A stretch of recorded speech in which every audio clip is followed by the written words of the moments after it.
ফোনের যুগ। হঠাৎ ফোন দিয়েছে, রং নাম্বারে ঢুকে গেছে আমার টাঙ্গাইলে।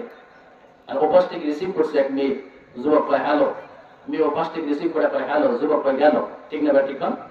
কাজ হয়ে গেছে। এই যখন দুইজনে কথা বলতেছে, মনে করো দুইজনে কথা বলতেছে, এক পর্যায়ে কথা বলতে বলতে দুইজনের ভিতরে একটা সম্পর্ক তৈরি হয়ে গেছে। বর্তমানে হয় কি হয় না বলেন? যুবকটা মেয়েটার কাছে যায়, যখন প্রস্তাব দিল আমি তোমাকে লাইক করি, মেয়েটা ভদ্র ফ্যামিলির মানুষ স্পষ্ট ভাষায় জানিয়ে দিল তোমাকেও আমি পছন্দ করি, তবে অন্য 10টা মেয়ের মতো আমার মন চাহি তোমার কাছে আমি চলে যেতে পারবো না। আমি তোমাকে পছন্দ করি, বাট আমাকে যদি তুমি পেতে চাও আমার মত জানিয়ে দিলাম, আমার পিছনে না ঘুরে আমার আব্বার পিছনে ঘুরো, আমার আব্বাকে আগে রাজি করো। আমার আব্বা আমাকে যেখানে বিয়ে দিবে আমি সেখানেই রাজি। আমার আব্বা যদি তোমার কাছে দেয় তো আমার কোনো আপত্তি নেই।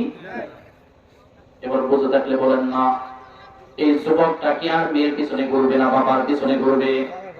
আওয়াজটা বলেন, কার পিছনে ঘুরবে? এই দোস্তরা আমার দিকে খেয়াল করো, যুবকটা এখন আর মেয়ের পিছনে দৌড়ায় না। খেয়াল করে দেখে বাবা কোন জায়গার ভিতরে চলে, বাবা কোন রাস্তার ভিতরে হাঁটে। যুবকটাও বাবার পিছ লাগিয়ে গেছে। বাবা যেই জায়গার ভিতরে যায় নামাজ পড়ে, যুবকটাও ওই মসজিদের ভিতরে নামাজ পড়ে। এই আব্বাজান যুবকটা যেই চাষটলের ভিতরে বসে, এই বৃদ্ধ বাবা যেই চাষটলের বসে চা খায়, যুবকটাও এই চাষটলের ভিতরে বসে চা খায়। একদিন, 2 দিন, 3 দিন এমনি করতে করতে যখন লম্বা দিন পার হয়ে গেল, বৃদ্ধ বাবাও খেয়াল করে দেখে যুবকটা আমি যে জায়গার ভিতরে চা খাই প্রত্যেকদিন এই জায়গার ভিতরেই বসে, আমি যে মসজিদের ভিতরে নামাজ পড়ি এই যুবকটাও মসজিদের ভিতরেই নামাজ পড়ে, 5 ওয়াক্ত নামাজ আমার সাথে যুবক পড়ে।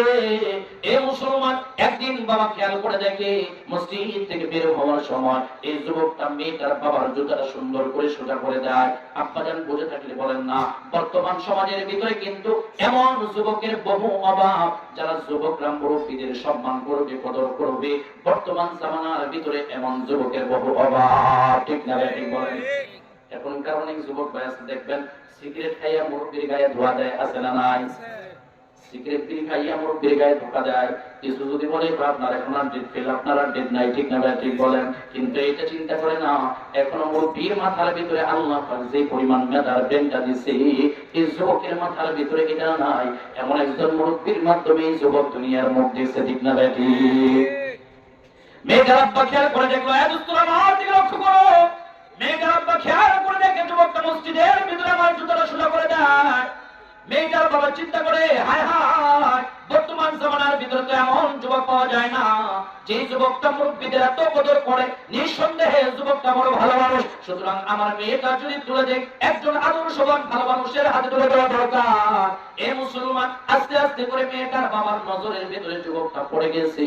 এখন এই যুবকটার উল্টা মেয়ের বাবারে কিছু বলে না। মেয়ের বাবাই এমন ভালো পাত্রের হাতে নিজের বিবাহযোগ্য মেয়েটার দেওয়ার জন্য পাগল পড়া। মেয়ের বাবাটা খেয়াল করে বুঝ নাই, বাবারে তোমার বাড়ি কোথায়? বলে অমুক জায়গায়। কার ছেলে তুমি? বলে অমুক জায়গায়, অমুক পাড়ার অমুকের ছেলে আমি।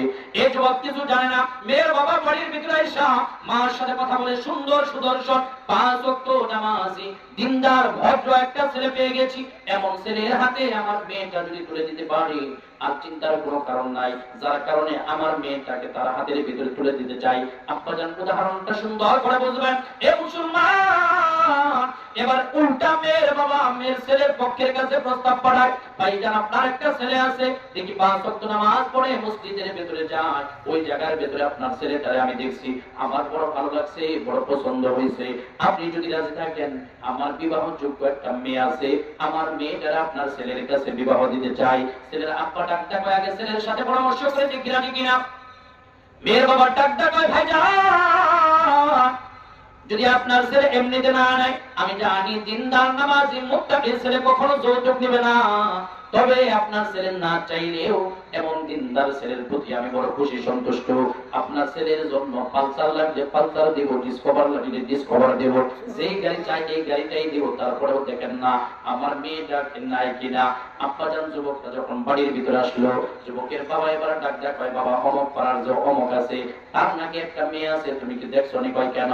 বলে ওই মেয়েটার দিয়ে তোমার কাছে আজকে বিবাহের প্রস্তাব আসছে।